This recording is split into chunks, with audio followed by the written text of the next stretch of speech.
you touched on something I was actually going to ask you because I was reading through your bio and you talked about like the 5 fundamental values, which are love, unity, knowledge, and then Yeah. I think the other one was having fun. And Yeah.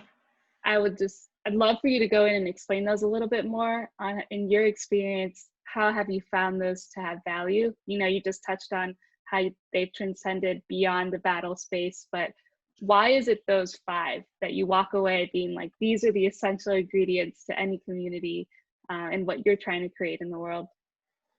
Yeah. So, and I actually was asked this question, like, what are your values, especially with my platform, my business.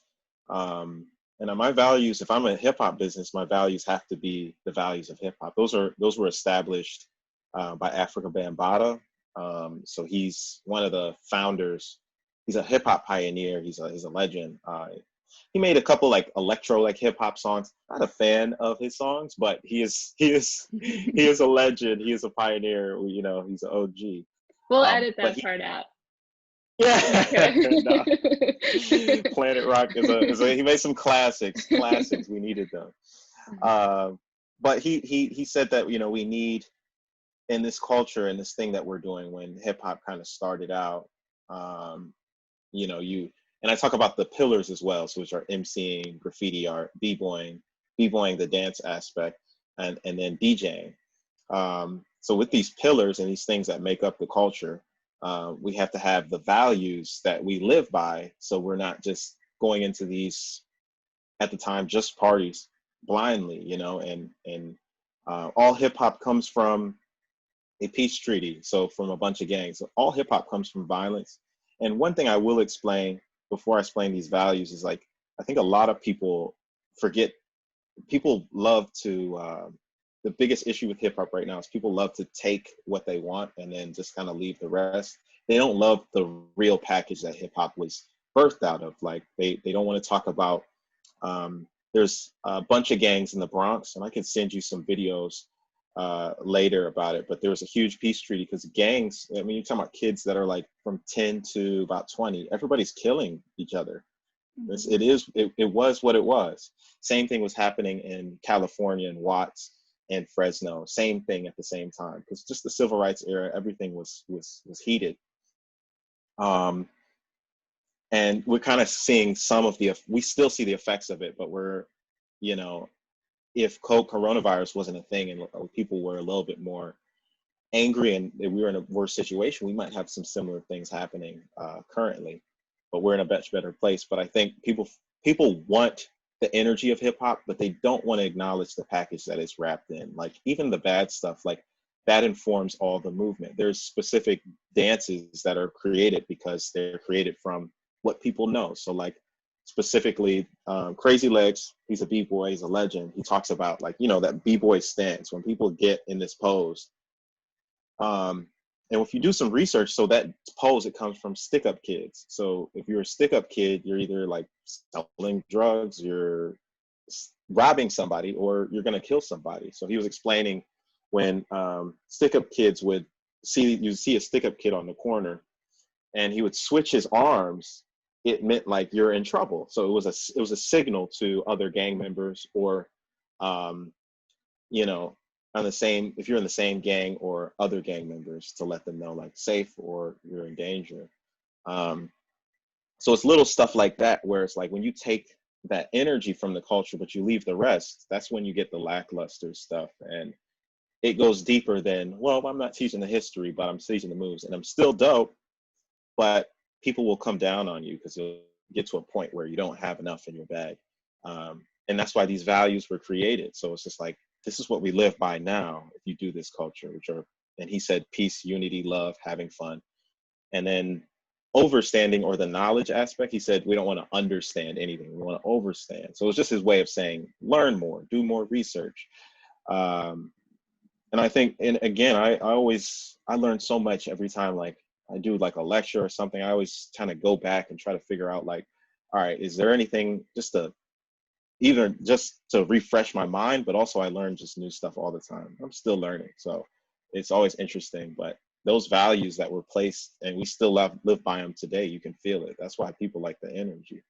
So, man, the deeper I get into it, the more I realize, how parallel the arts are to just life. And we forget that's a key element. We forget that basic Yeah. information sometimes, like if you could bring that hip hop vibe, like the same way you feel if you've ever been to a jam, Norma, or if you plan on going to jams like in the future, especially in Texas, it's crazy. The scene out there is crazy.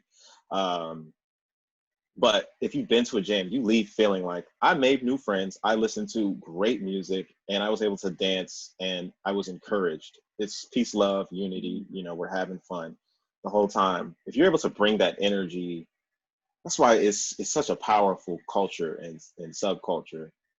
Because I'm able to bring it into meetings at the university, and things are now shifting. Where historically I should not be in this position. I shouldn't be being able to kind of shift the culture like I'm able to do right now. So I'm just super fortunate. But if you're able to bring that energy with you, you're bridging the gap, and people are now understanding the culture. So it's Yeah. important. Wow. As far as what I'm hearing is we honor the history, we honor where it came from, we honor what it meant, and then restructure it to move past some of that to some extent. And Mm. I'm curious on, for you, how would you just inform the community to be informed overall on the history of this, but continue on the legacy from the place of respect and honoring, but in this new shape that it's taken with these values? Man, that's the hardest thing. So would that mean like preserving it? Is that kind of what you're? Yeah, I guess, like, how do we honor our history within this style and scene, but at the same time create and take the powerful, beautiful pieces from it, which are all of them, but how do we take these certain ones that we can reshape to kind of further our understanding of the culture, what was happening, but reshaping it? Because what comes up for me is, a lot of this was born within the gangs and during these crazy times, which we're Yeah. still very much in, Yeah. just in different forms. But Mhm. to a certain extent, how do we recognize that but move past it and say, all right, that was the history, but now, like, this is a traditional stance that I'm going to give you, and you know what that means, but it's more so in a lighthearted way, and now we're in Yeah. change, versus this means, like, oh, watch your back because I'm coming for you. Yeah. So just, yeah, how do we, like, honor that history, but at How the do same we? time, like, reshape it, Yeah, and I mean, I think we've been doing it. It's hip hop is global. Street hip Yeah. hop and street dance is global. Um, it's going to take some time. It's still taking time, but I think we are moving in a direction where there is a need for depth.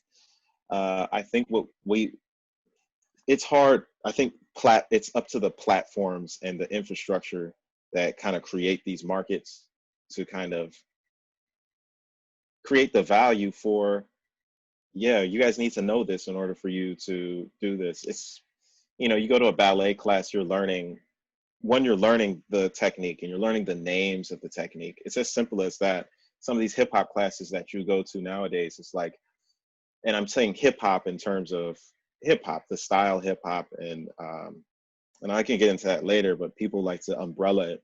And even that is misleading. It's like, well, he's doing breaking, but we're calling it hip hop. I'm confused. And if you have questions, can we address that? Um, and it starts there, just like, can we define stuff? They say the power to define is the power to achieve. And a lot of the time, it's like, you go into these hip hop classes, it's these moves, and it's like, yeah, I just threw that in there. I don't know the history, and it's on that person, but it's also on the organization or the studio or whatever that put that person in that place of, now it's power, to kind of share. Um, so I think we are on a dance level, like, you know, all of these, especially globally, you know, I think they do a really good job overseas where it's like, hey, you want to learn popping, or you want to learn, it's these specific, it's these styles, right? These specific styles. Um, and the information behind the style is being given, and people are constant. And there's also a platform for you to express yourself. And in order for you to get to that platform to express yourself, you kind of have to go through a series of not tests, but let's say battles, let's say ciphers, where you're getting this real like hip hop and street dance recognition. Like, oh yeah, that dude gets down and he knows his stuff. Not just because he's a dancer, but he had no choice. He has to kind of, you kind of have to go through this pipeline. What you see in America, especially in the U.S., is like, you know, it is in our culture because we're fast paced. People just kind of want the results and everything. So you see these studios, and while like choreography is cool, it's technically not dance. So a lot of these people that are in these studios, they leave and they're so disconnected from party culture. So they go to parties and it's like, aren't you a dancer? But I don't do that kind of dance. You mean you don't party? You don't groove? And it's wild, especially for me, but for like, and there's this divide, like, oh, you're a street dancer, you're a party dancer, but I do choreography and that's it. There shouldn't be a divide. It should just be this kind of circular ecosystem. And those people, the people who are doing this, it's longevity. You see it, like you can feel it, you see it, like, oh, that guy gets down. Like it doesn't matter what it is, he's a dancer. He's fluid in this hip hop and street dance ecosystem. Everybody else, not saying like one is better than the other, but it's just a lack of information. But it's what we value. What have we placed value on? So that's why I'm glad I'm in a university where I can. It's at first it was very nerve wracking because I'm like, ah man, I gotta share like the real, because I was taught by some real like old heads and some pioneers. So let me do my research. So I've been doing so much research to just try to make sure I'm giving them the best, but just the most correct, up to date information on what has happened since, you know, hip hop and street dance became a thing. So I don't know. I think, you know, the more we can kind of move forward and put people who have depth and who are relevant, not relevant, but also just like, I don't know. I got to think on that. Okay. Norma, that's a Yeah. good question. But I think Maybe it's something that we yeah, tackle together. yeah, Yeah. yeah. I think what you guys do is so amazing. So when I saw it, I was like, this is like super important. And it's one of those, it's an app, but it's infrastructure. It's part, you guys are part of the hip hop ecosystem and you don't even know. You could, and you could go each way, you know, if you, what you choose to present creates value is what I'm saying. So like what you choose, what you place importance on as an organization has already created value. For, it depends on what community, but that hip hop and street dance community. I'm hoping, especially with these tournaments, you bring it out and it's like, wow, like this is a space for us that isn't Zoom. Yeah, no, but Yes. it's important, you know, people, what you place importance on as a, if you're higher up in an organization, yo, it speaks volumes. If that can do that, if that style or that dance or this culture can do that for me at a young age and give me confidence to the point where I'm like, well, I can really go do anything if I can dance, if I can figure out how to dance and practice hard and create out of nothing, I can really do anything. And that's kind of what it gave kids in the Bronx when, you know, I was talking about that peace treaty, like all those gangs came together. You know, imagine you have this like looming feeling of, I don't know if I'm gonna get killed today. I don't know if I'm gonna get robbed today. So your mind's not even on being a kid or creating. It's about survival. So when all of that is taken off the table and you're given like, here's breaking, here's b-boying. You could also be a graffiti, aerosol writer, or you could be a DJ or a dancer. These kids are like, oh, I'm going to town. You know, I can create whatever from here. So when you get rid of that feeling of, oh man, I'm trying to survive, and you replace it with, you have freedom, and there's this new group of kids who are Latino or the blacks who, again, these people have never seen each other before, even though they're in like a 3-block radius. The creation is through the roof. So in terms of like on the community aspect, like, you know, and I remember being in high school and linking up with friends like, yeah, man, I just started crumping when crump was like really taking off. Or friends that were like, man, I do like electro style. And we're in Cleveland, so I don't know what kind of electro clubs they're going to, but it's not happening. And there's all these things happening, all this inspiration, and people just want to, it wasn't about anything else besides like, man, this is my identity. I want to share it with you because I just don't know how to, I don't have anybody else in my life to share it with. Or, you know, it's this new thing I've been working on, and it's a way we communicate, you know. So everybody's situation is different, I'll say that. So if you're around a community, even if you can be around your dance community, and if you don't know how to find your dance community, that can start, and I'm talking about entry points, that can start from your local hip hop class, even if it's not like a specific style or what you want to do or what you want to look like.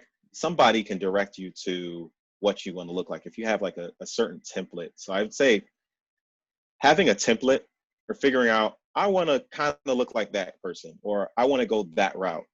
And that will kind of inform your decisions going forward. That's just having vision.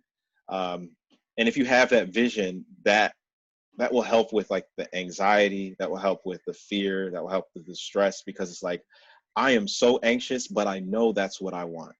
So I'm going to ask at least one person, and keeping it super simple. I'm going to ask this one person if he knows any poppers or if he knows any breakers that I could just watch, or somebody I can link up to. If you're in a city where you can cipher, by all means, just be there. Just being present will help you. And then the next cipher, maybe you join in. And if not the next one, then the one after. But keeping it super simple, not to stress yourself out, but maybe you are a fly on the wall for a good year if it takes that long, you know. But there is no pressure, you know. You start wherever you want to start, and you start with what you have.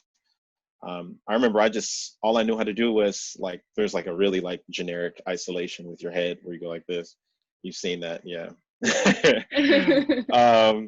And that's all I knew how to do at the time. And maybe I had like a little bit of a wave. But I did it for so long where I was like, I think I just threw it out at a party. And people went nuts because, one, they were like, Sam, how is he dancing right now? We didn't know this. And I was just off the adrenaline of just that. Even though I probably hit the same moves twice or 3 or 4 or 5 times in the same party, it was fine. Like, and then that confirmation, sometimes that's all you need, is that little push. So yeah, I appreciate that. I think that with a platform like DanceFight and just any social media that we all have access to now, there's so many people that we can turn to and be like, I want to do this, I want to look like that. And it also can instill fear and judgment and all those other feelings that we just spoke about. So I think the invitation of just trusting yourself and trusting your ability, and inspiration, it's not necessarily I want to be that or look like that. It's like, oh, that inspires me. How can I take that and make it my own? Yeah, exactly. And I think the more we can kind of just encourage through platforms where it's like, I can kind of create how, and again, it's what you place value on. So like having a wide range. That's one thing I liked when I was on DanceFight the other day. It's like, there's so many different people creating stuff and they're moving how they want to move. And so many people have wins just based, it's not even like, it's not a popularity contest. It's like that person won who looks different than this person. I personally like competition. I like the exchange, but I know that it kind of fosters growth. You know what I mean? So through winning, through losing, it doesn't matter. Like, I went up against this really good guy who, you know, and he lost to this other guy. So I don't know. It's like everything kind of works itself out. So thank you so much for your time, Sam, and for what you're doing in the world. Just, I feel very honored and lucky to have connected and for you to take the time. All right. Cool. See you then. Thanks, Sam. Bye, Norm. Have Thank a good you. one.